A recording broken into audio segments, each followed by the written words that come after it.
It's a Wednesday edition, Mr. Irrelevant. Let's go, baby. Presented by the lovely, the wonderful, the legendary Door County Distillery, locally produced, handcrafted, and award-winning spirits made locally in Door County. I love them. They love you. You should love them, too. Find them wherever you get great spirits. DoorCountyDistillery.com for more information. I'm Alex Strouf with you from the Gruber Law Offices. One call, that's all. Studios at the Avenue in downtown Milwaukee. Producer Tiny Hands with us as always. Hunter Vaughn back at the Everlight Solar Studio in downtown Madison. Happy Wednesday, Hunter. Hump Day, I think they call it sometimes. How are you?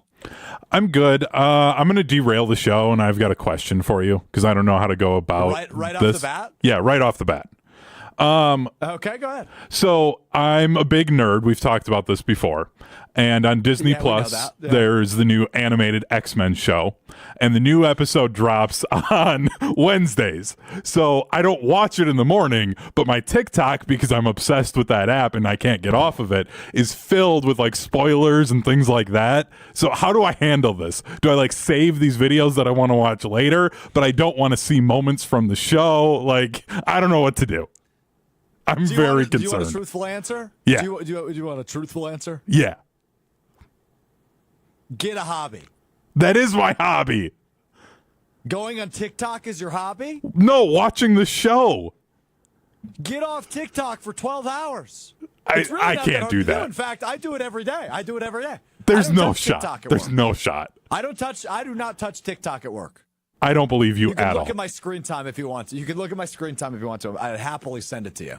I don't touch TikTok at work. I get here at 8:30. I leave around 6. Between those hours, I don't touch TikTok. I don't believe you at all. Sure. Well, that's fine. You don't have to, but I'm telling you the truth. Anyway, I'm not answering any more questions. I will tell you, though, Hunter, since you want to derail it, I'll help you. The season finale of The Circle came out at 2 a.m. this morning. I have not gone on TikTok because I don't want to be spoiled on the season finale of The Circle on Netflix. So there you go. All right, on the show for you today, I want to talk a lot about the NFC North, the Packers, the Bears. I've had a ton of conversations around that this week. Brian Bulaga chimed in on it on Monday night when I filled in on the Homer Hour on 94.5 ESPN. I thought he had a really good statement about that. DJ Moore was on Up and Adams with Kay Adams this week, so I want to play a clip from that show as well from DJ Moore. Actually, something I liked from DJ Moore, the Bears wide receiver. So we'll get to that momentarily.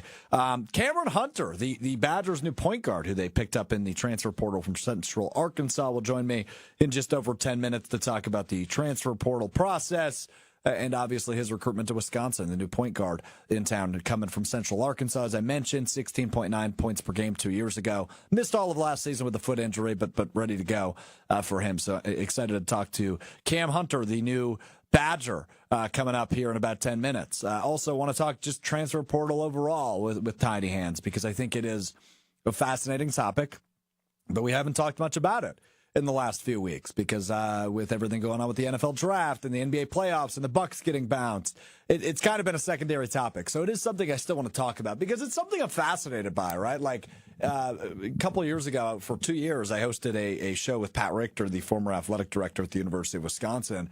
And that was a topic I was able to discuss with somebody who has a very good understanding of collegiate athletics. Every week, we were talking about the portal and NIL and how to navigate in this new era of college sports. So I do want to talk a little bit about that after our conversation with Cam Hunter before we wrap up the show. But I do want to start in the NFL, do want to start with the NFC North, and do want to start with DJ Moore, who was on Up and Adams with Kay Adams, formerly of Good Morning Football. Yesterday, I believe he was on, or Monday, earlier this week. And Kay was just kind of shooting from the hip, right, as she does. She is such a terrific conversationist. Conversator? I don't know what the word is, but she's so conversationalist. Yeah, there you go. Sure, that can be the word. And she's so good at like just kind of tossing out a topic and triggering a response from somebody. So here's her back and forth with Bears wide receiver DJ Moore about the defensive backfields in the NFC North. You know, the NFC North, what I noticed, they really beefed up their secondary. Have you noticed that? Who? The Lions. They took 2 corners back to back. Xavier McKinney's in Green Bay now. That's nice. Yeah? How do you feel? Yeah. I don't feel no way about it. They just there. I don't feel no way about it. They just there. I got to be honest with you. I kind of love that from DJ Moore, the Bears wide receiver. I love that he doesn't care, right? What he's focused on is the Bears offense and the incoming quarterback and Caleb Williams and adding Keenan Allen and being able to mesh with him and DeAndre Swift, the new running back in town. The Bears beefed up their offense.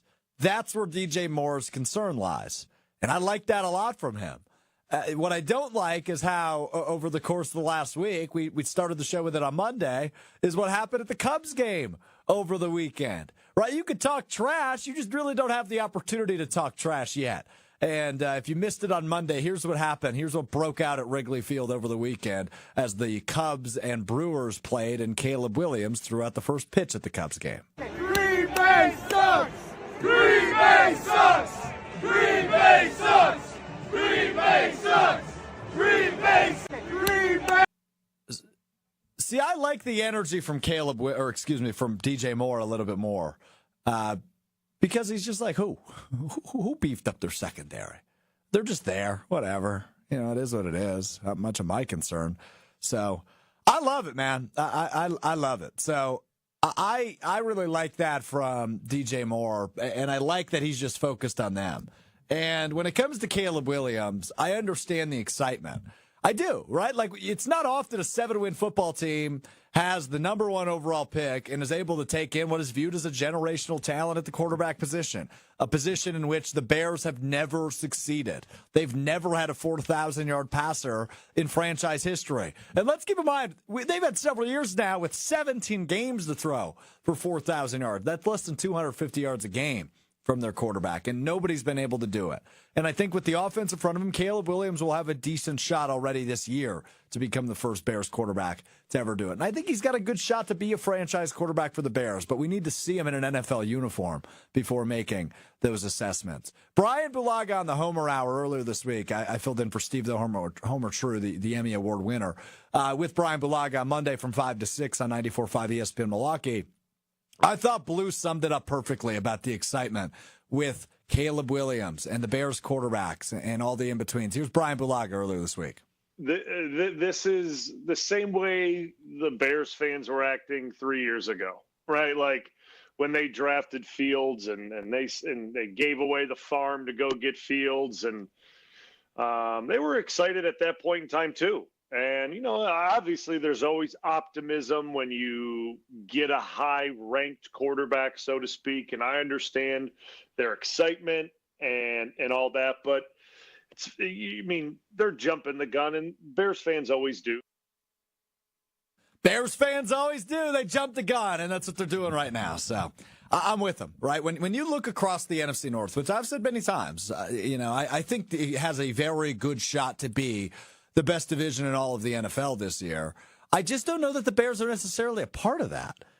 I view that definitely the Lions are obviously in contention and should be viewed as the favorite for many reasons, right? They're coming off an appearance in the NFC Championship game. I think Dan Campbell's a good head coach. I think Jared Goff is underrated as a quarterback. I think there's a ton of reasons you can view the Lions as the favorite in the division. I also think, though, that the Green Bay Packers should be viewed as a serious favorite in this division. I view that after what they did last year and likely only getting better, they're going to be giving the Lions a real run for their money, which I love, right? Like, you look at what Green Bay was able to do in a season where there was so much uncertainty and no expectations, and Jordan Love proves A, he's a franchise quarterback, and proves B, that Matt LaFleur is the offensive genius that we thought he could be and was, but he had a 4-time MVP quarterback to prove that in previous years.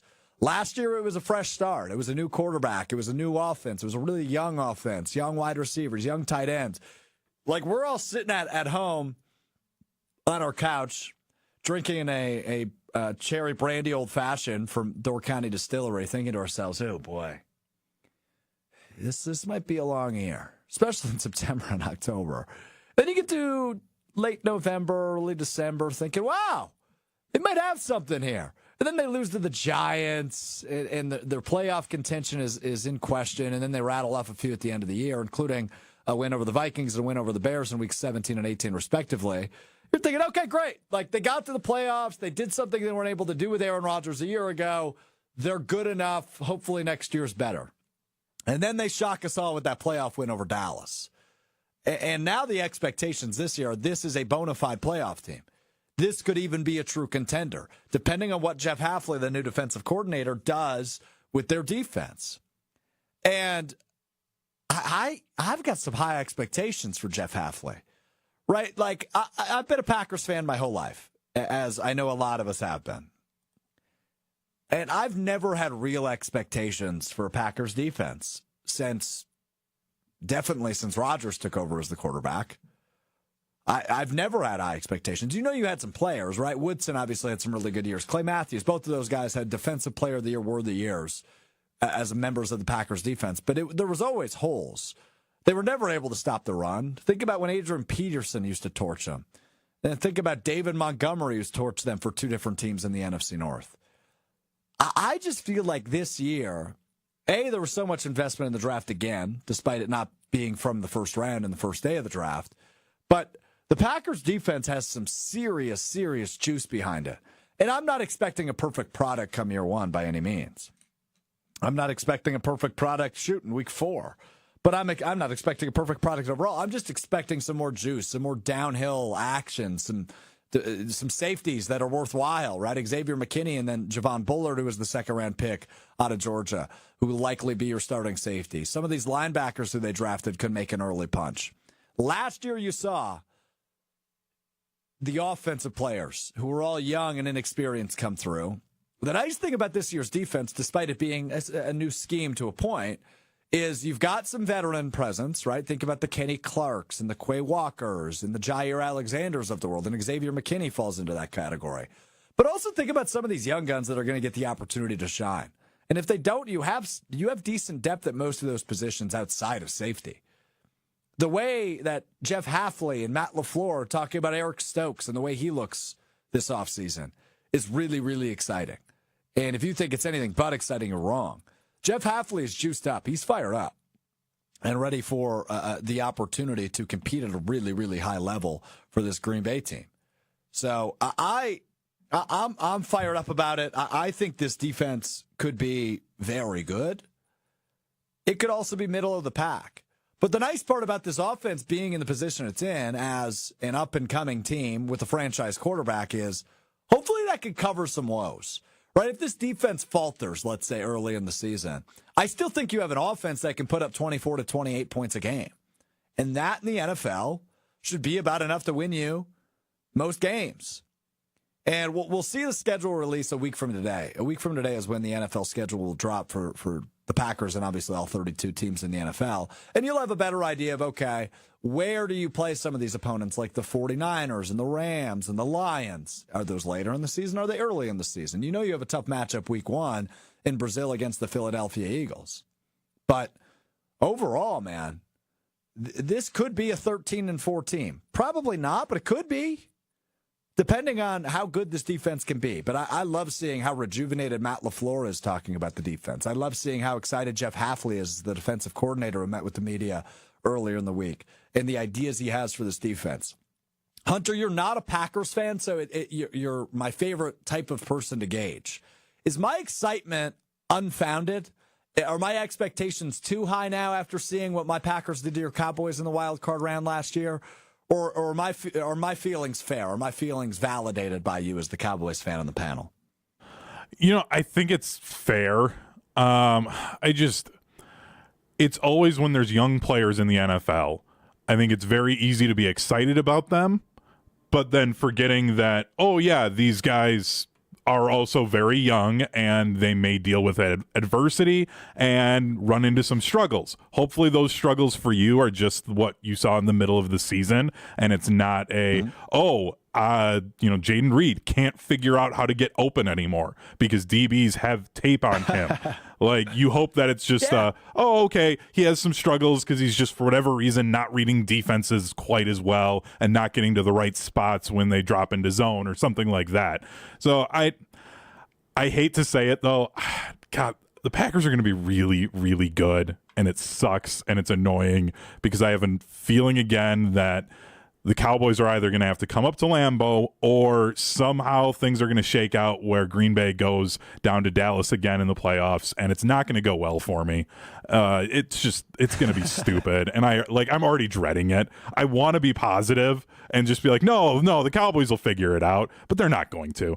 The Packers are really good. The Lions are going to be good. They'll be fighting for the division, and then it's going to be Minnesota and Chicago figuring out who's going to be third of those two, which is also weird that Bears fans are like this incredibly hyped. Like, I get that they're a 7-win, but it's weird to me. I understand the hype because I mentioned it earlier, right? Like, it's not super often a 7-win team, like you just point out, drafts what's viewed as a generational quarterback. I get that, but you got to let them suit up the shoes first, man. Like, you got to let them put on the shoulder pads before you start acting like you're a Super Bowl contender. And that's what Bears fans do. But I get it. I mean, they've been in quarterback purgatory for pretty much their entire lives. I know, but it's just, I think about like the NFC East, and it's probably on par with the NFC North for fan bases hating each other. And the idea of, if I were to go to, say, the Dallas Stars are in the playoffs for the NHL and hear them do a cry Eagles cry chant, like, that would just never happen in Dallas. That stuff doesn't happen in Philly. Like, Chicago's the only city where they are obsessed with Green Bay. And it doesn't matter the sport. They're just obsessed with them, and it's weird to me. Like, get over it. You have other sports. Like, you're supposed to be excited about these Cubs, and yet you're chanting about the Packers. You're chanting Green Bay sucks. Like, it's just weird. It's a weird city. I don't understand that fan base, and it almost makes me dislike them a little bit as a fan base, just because it's like, maybe see what's happening on the field before you try to like start Green Bay sucks chants in another sport. Yeah, no, you're right about when they're playing a Milwaukee team, not even a Green Bay team, but I guess we claim them all in the state of Wisconsin. That's Tiny Hands, producer Tiny Hands, Hunter Vaughn with me. I'm Alex Strouf. It's Mr. Irrelevant with you on the ESPN Milwaukee, ESPN Madison YouTube pages across ESPN Wisconsin. Coming up next, we'll chat with the Badgers' new point guard, Camren Hunter, a transfer from Central Arkansas, going to join me coming up next. But first, we got to hear from our friends at Door County Distillery. We will do that right now in Mr. Relevant. Coming up next, we'll talk with Camren Hunter, the transfer from Central Arkansas, coming to Madison to play for Greg Gard and the Wisconsin basketball team. I want to get a little insight into the transfer portal as well. So I'm going to ask Cam about that experience in the portal, because we've all heard about it. I just don't really know a ton about it. Like the process in which you enter the portal and how people are contacting you. That's always fascinated me, so we'll talk about that coming up next. Camren Hunter joins us next, right here on Mr. Irrelevant. I'm back at the legendary Door County Distillery with the legendary Beth. Hi. Nothing bigger right now than espresso martinis and confession. I've never had one, Beth, so I think I need you to teach me how to make one. It's real simple. With ours, we do our Java infusion, which is our coffee-infused spirit, our vodka, some chocolate sauce, and some coconut cream, so it's dairy-free for those who can't have lactose. We're going to start with 2.5 ounces of our Java, because this is a martini, so lots of booze. Yes. 1.5 of our vodka, about 1/2 ounce of your chocolate syrup and your coconut cream, or cream if you prefer. Shake this for about 15 seconds. She's a pro. I'd spill everywhere. Strain that into our martini glass. There we go. Quick and easy espresso martini. Time to try it. First ever espresso martinis. Cheers. Cheers. Oh, that's delicious. That's really good. I'm an espresso martini girly now. Yeah, no doubt. Who isn't? Check out their website with a huge list of unique cocktail recipes at DoorCountyDistillery.com. That's DoorCountyDistillery.com. Back with you, Mr. Relevant. Alex Strouf with you from the Gruber Law Offices. One Call, That's All studio in downtown Milwaukee at the Avenue. Producer Tiny Hands back at the Everlight Solar Studio in Madison. Hunter, we got Cam Hunter. You good to go? One moment, and we will have him up and ready to go. All right, sounds good. I'm looking forward to talking a little college basketball with Cam Hunter, the new transfer from Central Arkansas, coming to play for Greg Gard and the Wisconsin Badgers. And it's such a process, right? Like, we'll talk momentarily about the transfer portal with Cam Hunter, who's joining us now. But it's definitely a process, right? Like, you enter the portal, you hear from all sorts of schools. You got to make the best decision for you, and the best decision for Camren Hunter, our guest now, Mr. Relevant, was in Madison, Wisconsin. Cam, my man, how are you? I imagine it's been a hectic couple of months for you. Yes, sir. It has been for sure. So walk me through, because, look, we hear about the transfer portal all the time, and when we do shows like this, we talk about it all the time, right? Like, this person's out, this person's in.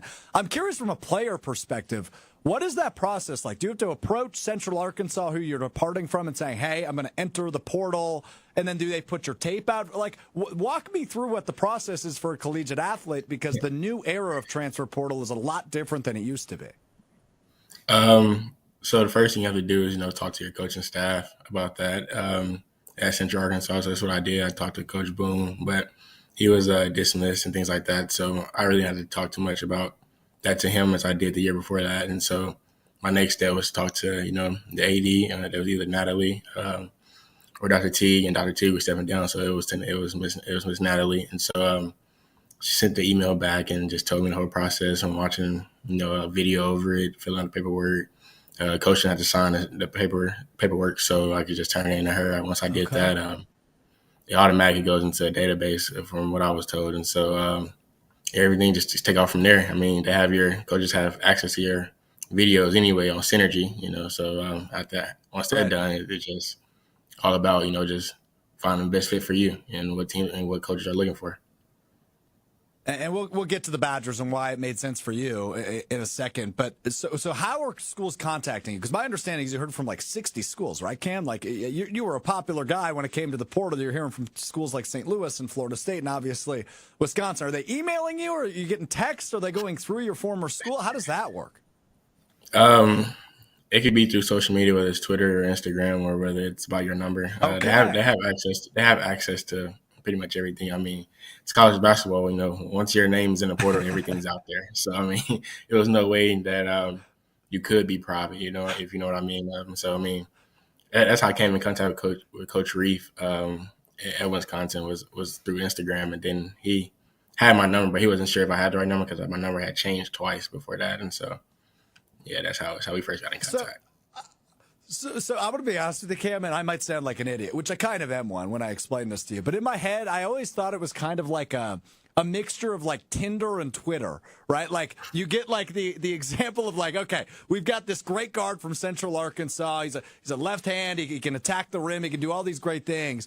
But whatever, right? If there's like like on Tinder, my biggest flaw is that, and then if there's DMs like there is on Twitter, that's kind of how it always was in my head. But it's a little bit more like Wild Wild West. They could hit you on Twitter, they could hit you over text, they could hit you via phone call. It's just all over the place. Is your understanding as you went through the process?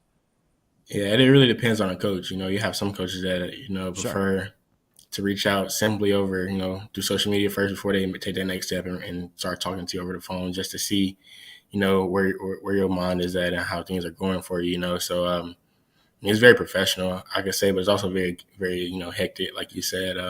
It's a mixture of both. You have coaching staffs that are, just, very on it, straight to the point. You have coaching staff that, they take their time to process. And so it all really depends on who you come across and who really wants you, so. There you go. So it was about a month and a half process for you. You entered the portal March 4th. You committed to Wisconsin on April 28th. You mentioned Coach Strouf Learned from Wisconsin, one of the assistant coaches for Greg Gard. He reached out to you. So when did they get in contact with you, and how long did it take until that April 28th date when you said, all right, Madison's the place for me? Coach Reef reached out to me right before I was going to fly out to my visit to St. Louis.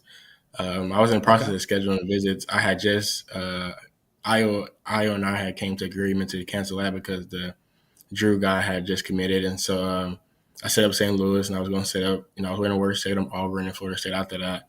But then when Coach Reef called, he got straight to it, him and Coach Crab. And I told them what I was looking for. They told me what they were looking for. And, the interest just grew from there. And so, I was going to every visit with an open mind, just seeing what was the best fit. Because, I'm pretty sure, like, with the personal things went on in my life, I wanted to go away from home, had a fresh start, And so I told Coach Reef that, and after that, it just really just took off. It was he respected me being on my visit to St. Louis. We didn't have much contact, but he was in contact with my pops here and there. And once the St. Louis visit ended, he was just like, man, how fast can you get up here? And I told him, man, I'm pretty much just working out. I'm done with school, so I'm able to get up there ASAP. And he made it happen. And when I got there, kind kind of caught me off guard because I had 8 before our last flight to get there, coming from Minneapolis, and it was like 7.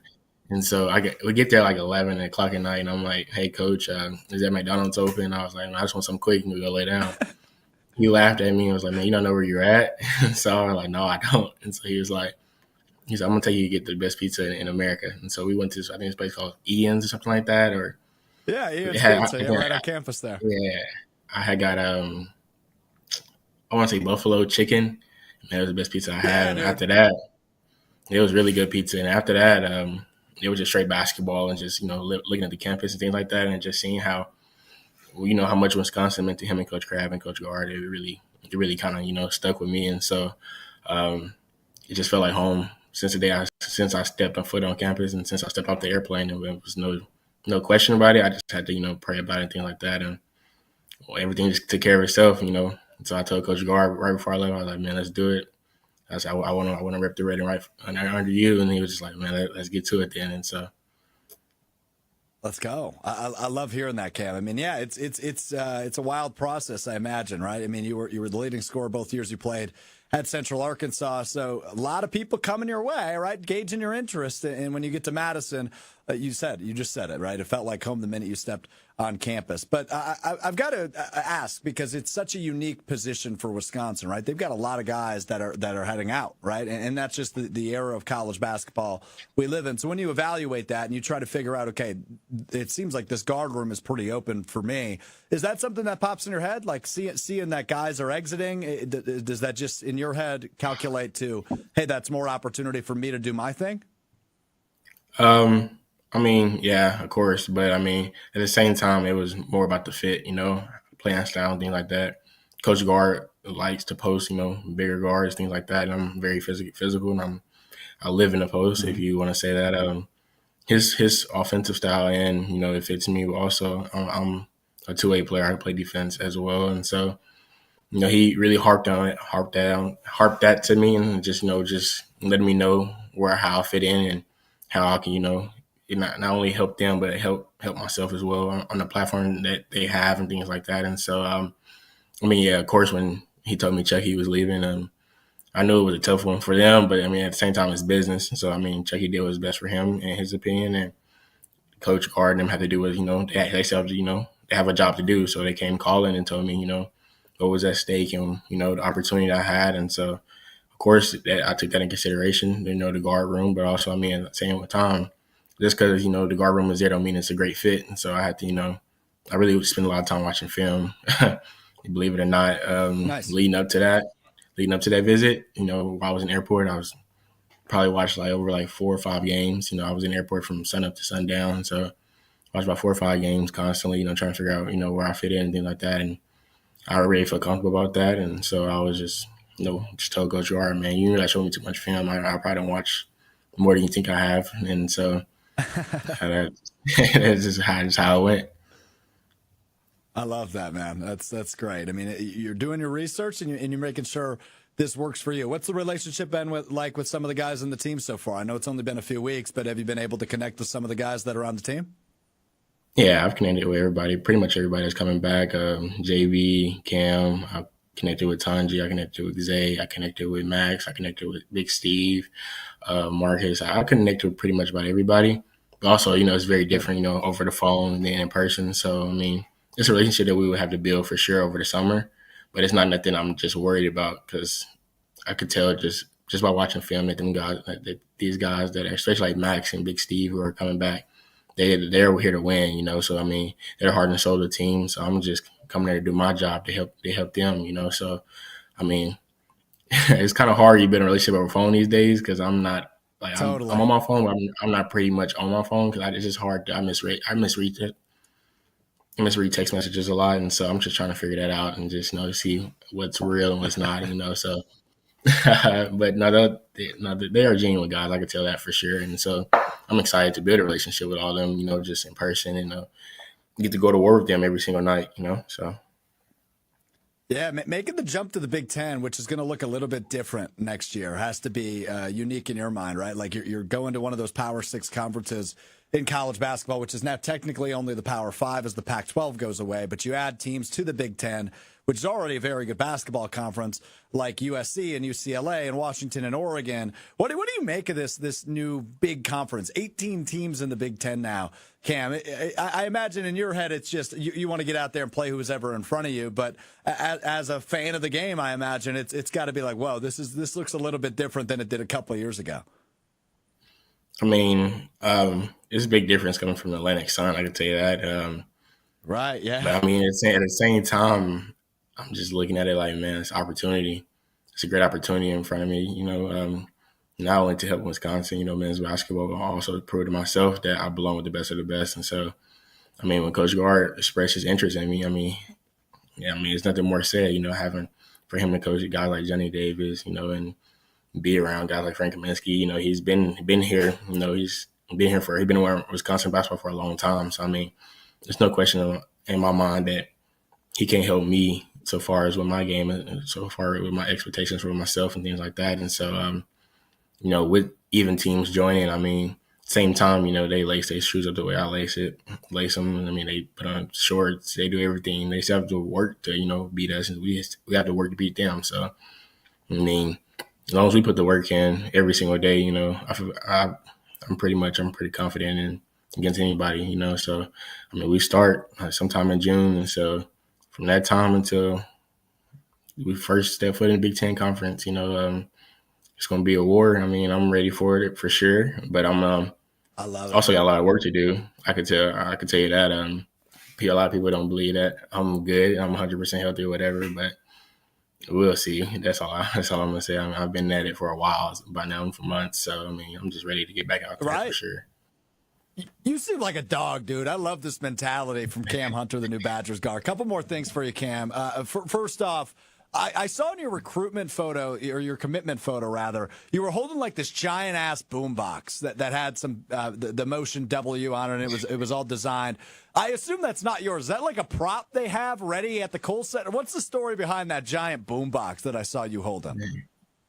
That's from what I was told. That's all Max. That's all Max. It's a new speaker that they got, and so pretty much Max controls it. So I mean, he was there my whole time I was taking pictures, and so he was playing music out the side of it, and he had a theme song.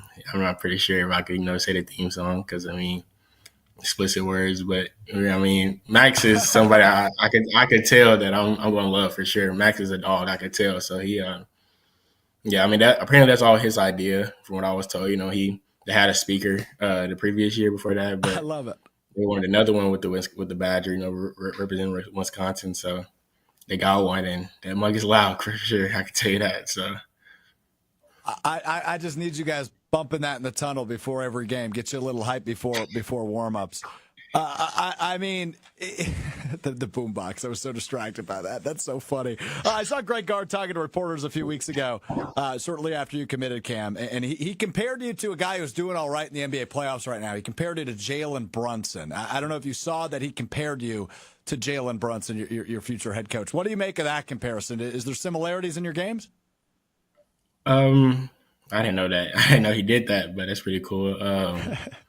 I play off two a lot. I'm very strong. I like to get in people's body, and I could 3-level score for sure. I could see some of that, but compared me to him right now, it's kind of crazy. But I take it though. I take the high praise. I got a lot of work to do. I can say that, but I mean, we have similar games, left-handed, physical guards. Play off two. I'm probably more athletic than Jalen Brunson. I can say that for sure. But outside of that, man, that's a tough comparison right there. He's dropping 50 almost every night.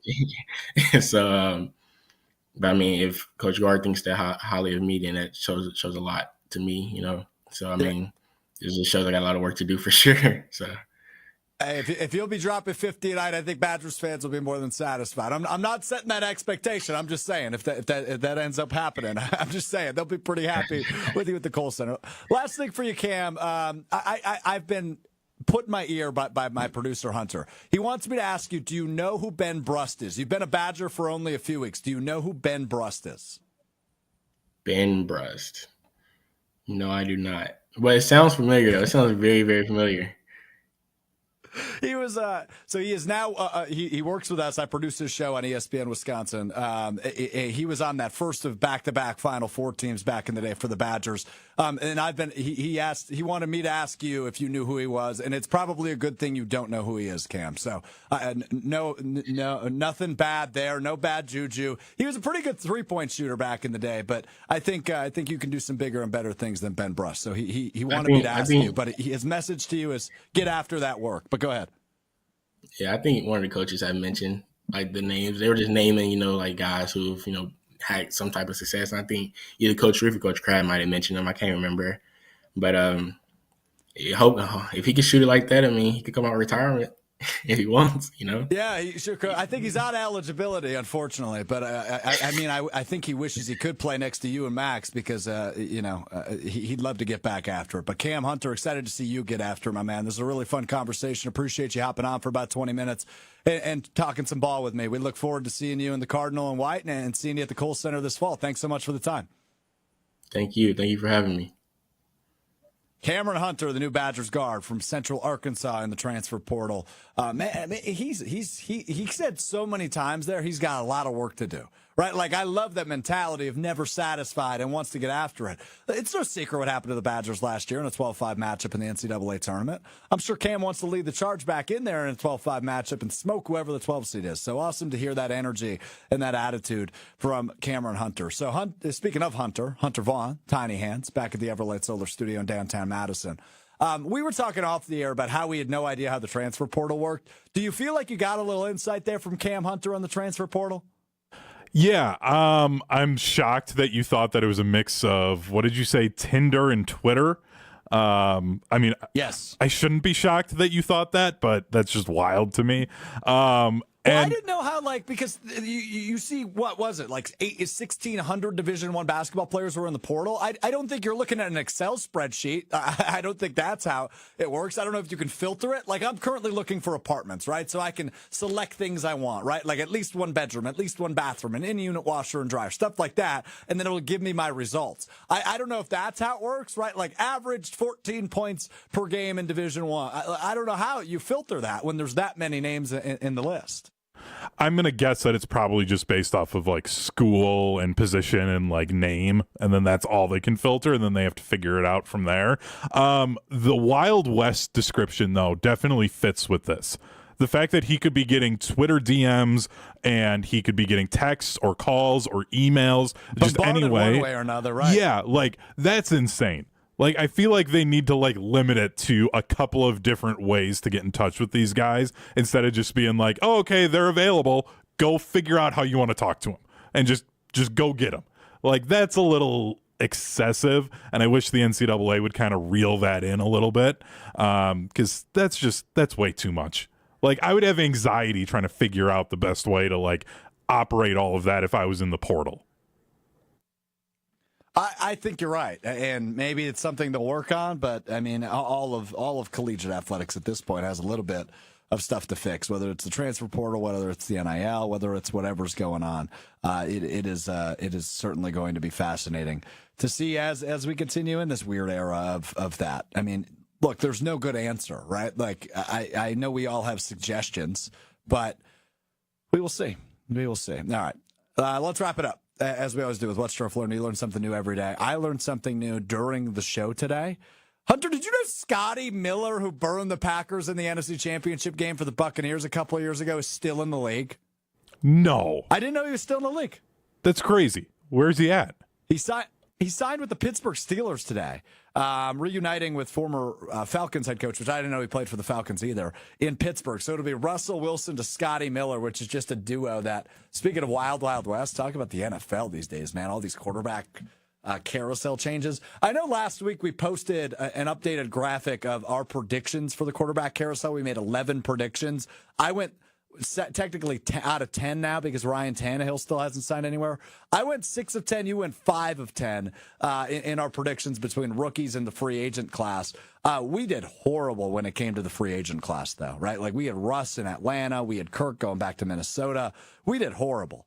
We did get Justin Fields to Pittsburgh, but just not as a backup and maybe a kick returner. Did you read that headline, by the way? Pittsburgh is experimenting and thinking about tinkering with Justin Fields as a kick returner, right? As we talked about the Bears at the top of the show, and how they thought they had it made with Justin Fields a few years ago. And now we look at them where they are this year, where Justin Fields is this year. He's not only not the Bears quarterback or backup quarterback, he is the Steelers backup quarterback and might be their kick returner. So just absolute chaos for Justin Fields and the Bears' former quarterback. I also wanted to throw that out there. I read that the other day. So I did see that, saw that on TikTok. And then it was followed up by a compilation of some of the hits that he took. So he might die if he's the kick returner because, like, he doesn't have a big frame. Like, it's not like he's a running back who can take a couple of hits. Like, he's going to get lit up and get hurt if they think they're going to try that on anything outside of, like, a throwback trick thing. No. Do you think these new kickoff returns rules help at all for him? Because I don't either. I'm with you. Because it's still linebackers out there who play special teams. Like, it's usually your backup linebackers. They're going to kill him. It's not going to be good for him.